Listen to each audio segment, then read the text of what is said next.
This is Local Edition. I'm Brad Pomerance, joined today by Sergio Calderon. He is a councilman in the city of Maywood, a city just over 1 square mile with about 30,000 residents that recently made the front page of the LA Times. And then below the fold, a city's sanctuary drama. It is quite a story. Let's go back to 2006. Well before Donald Trump was even considered as a presidential candidate. What did Maywood do in 2006 that made it such a pioneer? So we had the House, and Steinberg in particular, if you remember him, proposed this bill, H.R. 180, I believe. Right. Was the name. And something that the bill accomplished, if it would have passed, is that anybody that's here undocumented would be a felon. And anybody that would try to help them maybe get medical care or anything like that would also be aiding a felon. Interesting. Aiding in the Okay, sure. So that happened. The city of Coachella, if I remember, no, the city of Costa Mesa passed a resolution supporting it. So the city of Maywood passed a resolution opposing it, and that's when that article, the initial article came out. And that's what led to the declaration that the city of, your city of Maywood was considering itself a sanctuary city. It's kind of a term that wasn't that well known in 2006. It had harkened back to kind of the days when the church was involved in helping those that were undocumented.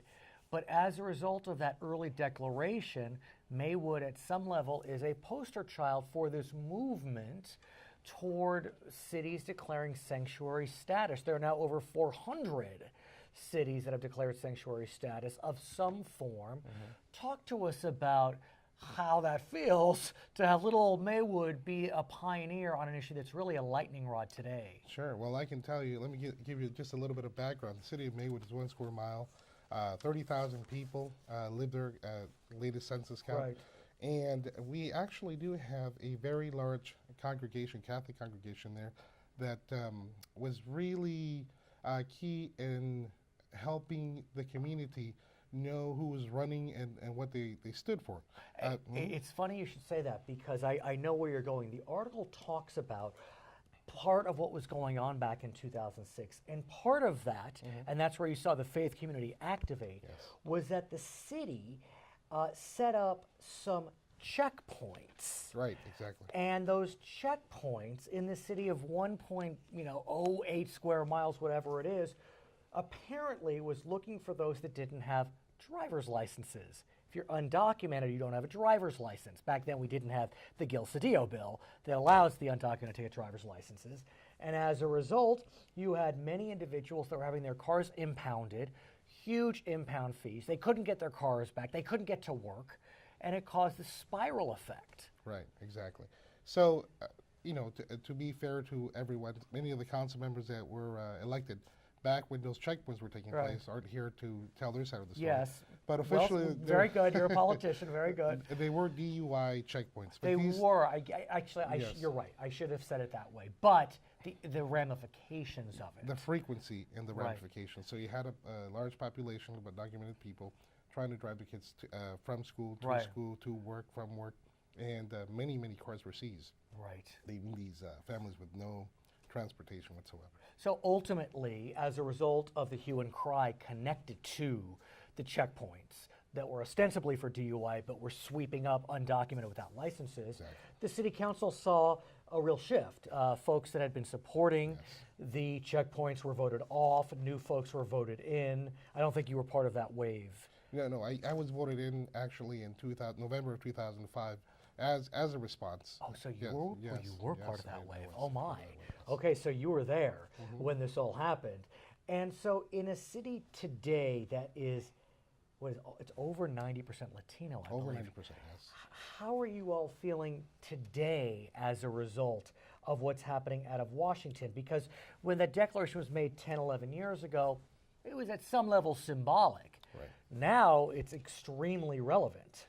Well, I can tell you, I have no issue with criminals being removed from the city. I really don't care if it's the sheriffs, if it's ICE, if it's the FBI removing the criminals. the council and I have never been supportive of criminal activity or criminals. We want our community to be safe. And I'm glad you brought that up, because I think a lot of folks, when they hear the term sanctuary, they think that means that you provide sanctuary for criminals. Exactly. That is not what declaring what- sanctuary status means at all. Exactly. All it means, as I understand it, is that the city will not cooperate, work with, interact with immigration officials. They don't see it as their job. We want everybody that lives in our community to feel safe enough where if they're a victim of a crime, if they have an issue, they can go report it to the sheriff department, they can go report it to the city hall, and they feel some sense of protection and some sense of fairness. But here's the challenge that I think Maywood faces and other cities in the region. What we know anecdotally, we've talked about this on the show, is that a lot of folks of Latino descent, even folks of Asian descent, because of the rhetoric coming out of the new administration, they don't want to interact with law enforcement in any way, shape, or form. And so even if they're victims, they themselves have been victimized by criminals, by bad guys, they won't even contact 911. That's true. And so I was actually doing some canvassing to get out the vote, register people to vote, and some of the questions that arose is, are you from ICE? Are you from this organization?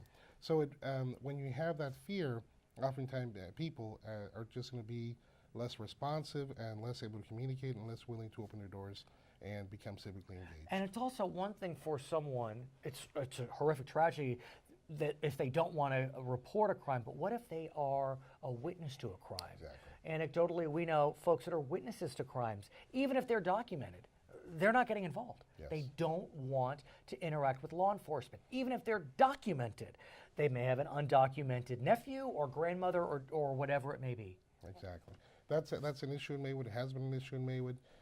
You probably will not find a household where everybody's in a documented person. Right. But you have a household, a family, and somebody in that household won't have any documents. And so the entire family's in fear. They don't want to be separated. So what do you do? I mean, what are you doing? Here you are, you're a council member, you're a leader. I presume that your residents are scared. Some of the residents are scared. So we're putting together a workshop, and many other cities around us are putting together workshops. We do have the support of the local congresswoman. Right, who is?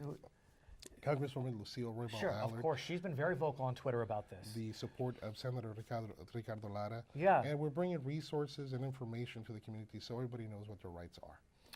How far do you push this? And what I mean is, the new president has been very clear that he wants local agencies, entities, jurisdictions to cooperate with immigration officials. Some have said, we're not going to cooperate. And he says back, then you're not going to get federal funds. Right. So how far do you push this? Well, we have a local city, I don't remember which city it is, which has taken some of these ideas to court where Trump is saying, you know what, if you don't cooperate with me, you're not going to get any federal funding. We're San Francisco, I know, is sued. San Francisco Okay, is sued. I think they've already filed suit in connection with these threats. So we're looking at that. And I think the council has a very... No, they've sued. San Francisco has sued. See, a very fine line to walk, right? It's a balancing act. Right. Number one, we took an oath. We took an oath to uphold the federal law and the state law. And the state law and the city law, right. And we're here and we're there in Maywood representing the community. And the community members that voted for me, of course, are citizens and they're registered to vote. Right. And many of the family members need to feel protected, and we need to come together with the community so that everybody can feel safe and they can report crimes and they can come to us when they need something. Yeah, these are trying times indeed. His name is Sergio Calderon. He is a council member in the city of Maywood. My name is Brad Pomerance. We're in Long Beach today, and we want to thank you so much for joining us on Local Edition.